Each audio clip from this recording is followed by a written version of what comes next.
إِنَّا جَعَلْنَاهُ قُرْآنًا عَرَبِيًّا لَّعَلَّكُمْ تَعْقِلُونَ وَإِنَّهُ فِي أُمِّ الْكِتَابِ لَدَيْنَا لَعَلِيٌّ حَكِيمٌ أَفَنَضْرِبُ عَنكُمُ الذِّكْرَ صَفْحًا أَن كُنتُمْ قَوْمًا مُّسْرِفِينَ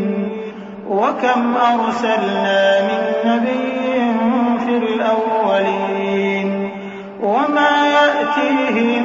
مِّن نَّبِيٍّ إِلَّا كَانُوا بِهِ يَسْتَهْزِئُونَ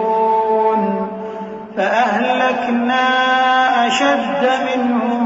بَطْشًا وَمَضَىٰ مَثَلُ الْأَوَّلِينَ وَلَئِن سَأَلْتَهُم مَّنْ خَلَقَ السَّمَاوَاتِ وَالْأَرْضَ لَيَقُولُنَّ